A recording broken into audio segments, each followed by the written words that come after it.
Promoters tend to prioritize some of their fighters over others based on their commercial value. So for example, when Joe Joyce fought Daniel Dubois, Frank Warren made no secret of the fact that he was pulling for Dubois to win. He was very much in his corner, despite the fact that he promotes both of them. Eddie Hearn is the same. He has always prioritized Anthony Joshua over all his other heavyweights and put his interests above fighters like Dillian Whyte, for example. If Tyson Fury and Frank Warren were as confident of beating Alexander Usyk as they claim they are, then Warren would be prioritizing Usyk Fury next above a Usyk Dubois rematch, because Usyk Fury is a much bigger fight commercially. Warren stands to make far more money, and he'd surely be putting Fury's wishes before Dubois' wishes. He'd say, don't worry, Dan, Fury's gonna destroy Usyk, and you're guaranteed a shot at him afterwards. But instead, he's pushing ahead with this appeal, which to me supports what I've been saying all along. Tyson Fury and Frank Warren want to delay the Usyk fight for as long as possible. Warren wants to put his pawns or his knights in with Usyk first, the likes of Dubois and the Zhang Joyce winner,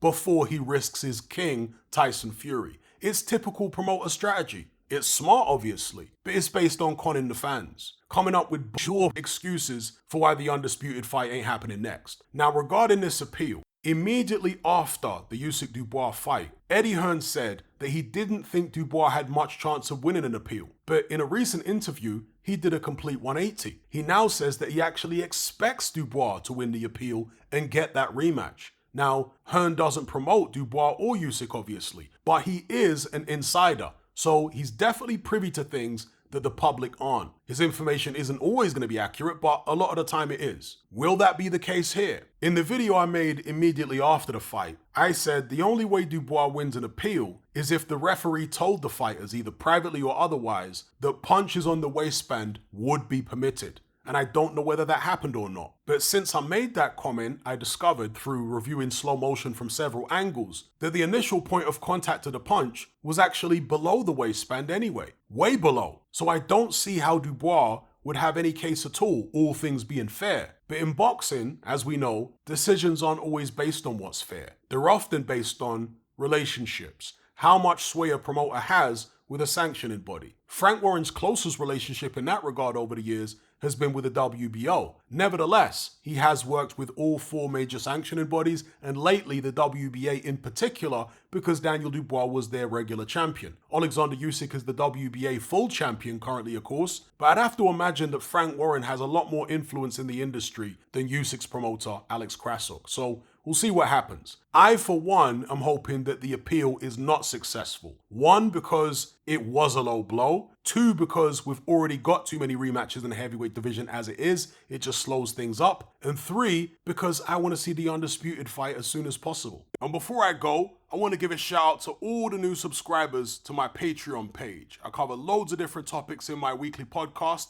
as you can see on screen right now, from current events to deep dives down the rabbit hole and everything in between. I'm really enjoying the feedback and the discussions we've been having on there lately. So if you'd like to join the conversation, just click the link in the description box below. Are you sick and tired of the mainstream mindset? Does the dogmatic conformity and pathological ignorance have you tearing your hair out in frustration? Then don't be alone. Come and join our brotherhood on Patreon. We stand as a beacon of reason against an army of insanity.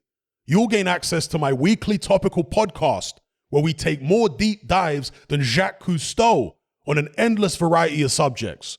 There's also videos, interviews, live Q&As, as well as a vast back catalogue of previous episodes, including my popular Confessions of a Nightclub Bouncer series.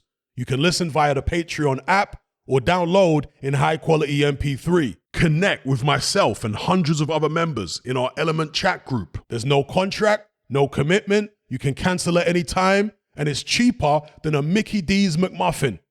Just head to my Patreon page via the link below this video and select the tier called the Brotherhood of Reason. I'll see you over there.